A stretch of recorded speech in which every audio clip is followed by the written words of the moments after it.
selamat datang di channel YouTube aku lagi. Nah, di video kali ini aku bakal membahas ke kalian tentang jenis paragraf itu seperti apa. Jadi simak terus video ini dari awal hingga akhir, oke? Nah, jadi aku akan menjelaskan yaitu tentang jenis paragraf. Jadi berdasarkan pola penalaran. Nah, jadi, banyak cara yang dapat dilakukan untuk menuangkan gagasan dalam sebuah karangan, ilmiah, atau tulisan lainnya. Namun, paling tidak ada kriteria cara penuangan gagasan itu. Dalam setiap karangan ilmiah, seluruh gagasan-gagasan itu dikemas dalam bentuk paragraf-paragraf. Dalam setiap paragraf harus dipastikan ada gagasan pokok atau gagasan utamanya. Sedangkan, gagasan lain yang ada dalam paragraf itu merupakan penjelas. Dan menuangkan gagasan itu, kita harus memperhatikan pola penalarannya itu seperti apa. Berdasarkan pola penalaran itu, pengelompokan paragraf didasarkan pada penempatan gagasan utama. Berdasarkan letak gagasan utama itu, paragraf ini dapat dibedakan atas paragraf deduktif, induktif, induktif itu atau campuran, lalu ineratif dan menyebar. Nah, jadi yang pertama aku akan menjelaskan yaitu paragraf deduktif. Paragraf deduktif adalah paragraf yang ide pokok atau gagasan utamanya terletak di awal paragraf dan diikuti oleh kalimat-kalimat penjelas untuk mendukung gagasan utama. Ide pokok atau gagasan utama merupakan pernyataan umum yang dikemas dalam kalimat topik.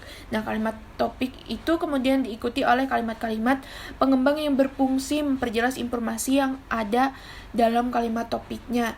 Lalu yang kedua yaitu paragraf induktif. Paragraf induktif adalah paragraf yang kalimat topiknya terdapat pada bagian akhir. Nah, secara garis besar paragraf induktif mempunyai ciri-ciri yaitu pertama yaitu diawali penyebutan peristiwa-peristiwa khusus yang berfungsi sebagai penjelas dan merupakan pendukung gagasan utama. Dan yang keduanya kemudian menarik kesimpulan berdasarkan peristiwa-peristiwa khusus tersebut. Lalu yang ketiga deduktif, induktif atau campuran. Nah, kalau campuran ini berarti kalimat topiknya terdapat pada bagian awal dan akhir paragraf. Meskipun ada dua pemunculan kalimat topik, kali ini bukan berarti gagasan utamanya ada dua. Adanya dua kalimat topik ini hanya merupakan bentuk pengulangan gagasan utama untuk mempertegas informasi. Jadi gitu. Lalu paragraf dengan pola ini dimulai dengan pernyataan yang bersifat umum, diikuti dengan pernyataan-pernyataan yang bersifat khusus sebagai penjelas, dan diakhiri dengan pernyataan umum lagi yang merupakan pengulangan gagasan utama. Nah, biasanya gagasan utama pada akhir paragraf dikemas dengan kalimat topik yang agak berbeda dengan kalimat topik pertama. Lalu yang keempat yaitu paragraf ineratif. Paragraf ineratif ini adalah paragraf yang kalimat utamanya terletak di tengah-tengah paragraf.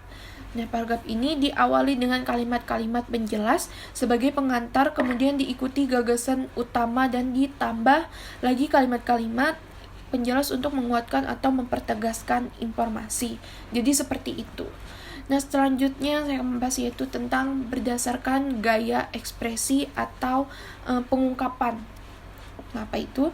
Suatu gagasan dapat diungkapkan dengan berbagai gaya yang bergantung pada tujuan komunikasinya sih.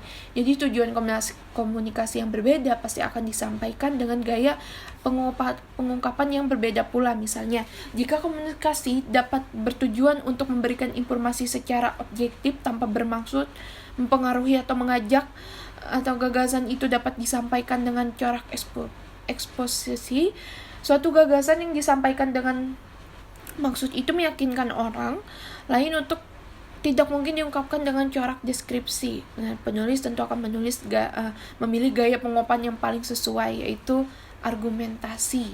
Nah, gaya atau corak ekspresi merupakan narasi, terus deskripsi, eksposisi, lalu argumentasi, dan persuasi. Nah, saya akan menjelaskan satu-satu yaitu gaya dan corak ekspresi ini. Yang pertama yaitu paragraf narasi atau kisahan. Nah, narasi merupakan gaya pengungkapan yang bertujuan menceritakan atau mengisahkan rangkaian kejadian peristiwa pernyataan maupun peristiwa-peristiwa rekaan atau pengalaman hidup berdasarkan perkembangan dari waktu ke waktu sehingga tampak seolah-olah pembaca mengalami sendiri peristiwa itu. Nah, paragraf narasi disebut untuk dimaksud untuk memberitahu pembaca atau pendengar tentang suatu yang diketahui atau dialami penulis itu supaya pembaca terkesan gitu.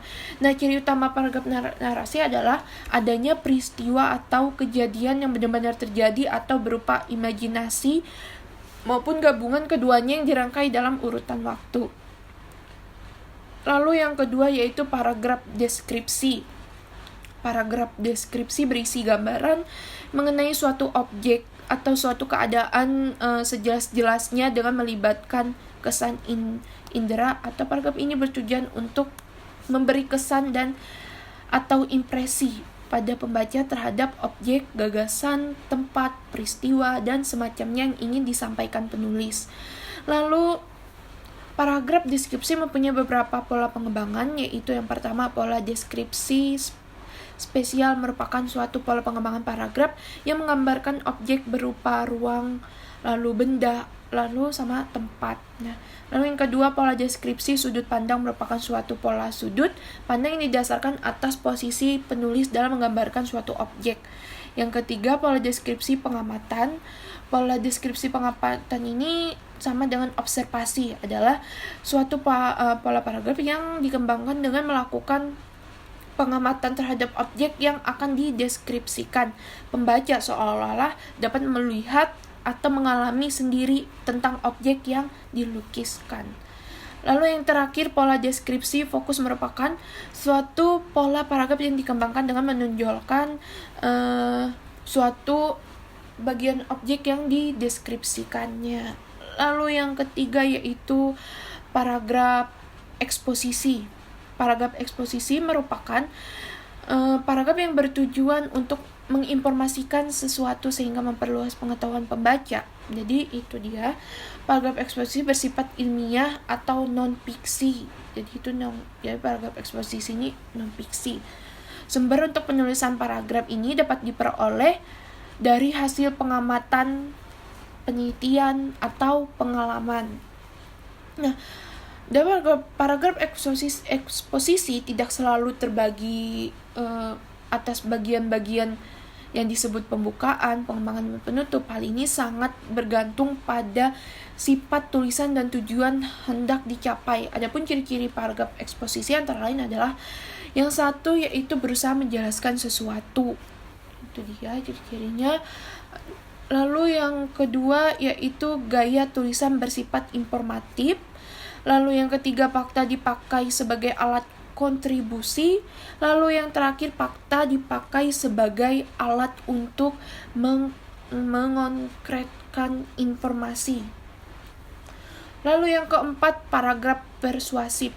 Paragraf persuasi adalah paragraf yang berisi ajakan atau paragraf persuasi bertujuan untuk membujuk pembaca agar mau melakukan sesuatu sesuai dengan keinginan penulis. Jadi agar tujuannya dapat tercapai, penulis harus mampu menyampaikan bukti dengan data dan fakta pendukung. Contoh paragraf persuasi yang sering kita temukan adalah propaganda yang dilakukan oleh berbagai lembaga, badan, dan organisasi, serta iklan yang disampaikan dalam berbagai media untuk menarik perhatian konsumen.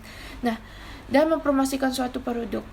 Untuk mengajak atau mengimbau pembaca, penulis dapat menggunakan ungkapan persuasif seperti ayo atau mari gitu. Nah, lalu yang kelima yaitu argumentasi. Paragraf argumentasi itu seperti apa? Paragraf argumentasi atau paragraf bahasan adalah suatu corak paragraf yang bertujuan untuk membuat pendapat penulis agar pembaca menerima pendapatnya. Dalam paragraf ini, penulis menyampaikan pendapat yang disertai penjelasan dan alasan yang kuat dan meyakinkan dengan maksud agar pembaca bisa terpengaruh.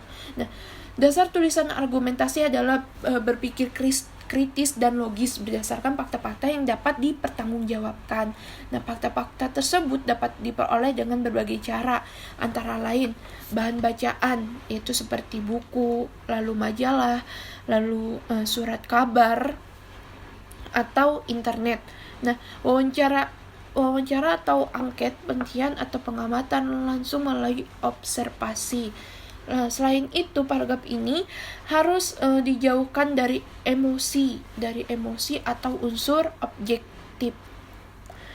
Lalu paragraf argumentasi dapat dikembangkan dengan pola sebab akibat, yakni menyampaikan terlebih dahulu sebab akibatnya dan diakhiri dengan pernyataan sebagai akibat dari sebab tersebut. Lalu kita penjelasan yaitu berdasarkan urutan. Pada umumnya suatu karangan terdiri atas 3 bagian, yaitu yang satu paragraf pembuka, yang kedua paragraf isi, dan yang ketiga paragraf penutup. Nah, ketiga jenis paragraf itu merupakan bagian yang tidak terpisahkan dari struktur karangan. Paragraf pembuka, paragraf isi, paragraf penutup terjalin sangat erat satu sama lain dan terpadu. Nah, yang saya menjelaskan yaitu paragraf pembuka atau pengantarnya. Paragraf ini merupakan pembuka untuk menyampaikan pada permasalahan yang dibicarakan. Dengan kata lain, paragraf pembuka itu mengantarkan pembaca pada pembicaraannya. Lalu yang paragraf isi merupakan inti dari sebuah karangan yang terletak di dalam paragraf pembuka dan penutup. Di dalam paragraf isi ini ialah inti pokok pikiran penulis dikemukakan. Lalu yang paragraf penutupnya, yaitu paragraf penutup merupakan simpulan dari pokok-pokok pikiran dalam paragraf isi. Tujuan menyajikan paragraf penutup ini adalah agar apa yang tertuang dalam paragraf-paragraf sebelumnya terkesan mendalam di benak pembaca. Secara umum, fungsi paragraf penutup dapat disimpulkan sebagai berikut, yaitu pertama, paragraf penutup menunjukkan bahwa karangan sudah selesai. Yang kedua, paragraf ini mengingatkan atau menggegaskan kembali kepada pembaca akan pentingnya pokok pembahasannya. Lalu yang ketiga, paragraf ini merupakan untuk memuaskan pembaca untuk mendapatkan pandangan baru. Dan keempat, yaitu paragraf ini menjadikan simpulan. Nah, jadi itu penjelasan yaitu tentang kalimat paragraf itu seperti apa, jenis-jenis paragrafnya, dan semoga penjelasan ini dapat menjadi pengetahuan untuk dapat menambah pengetahuan kita. Dan terima kasih yang sudah menonton video ini, dan mohon maaf jika ada kesalahan, dan sampai jumpa di next videonya lagi. Sampai jumpa.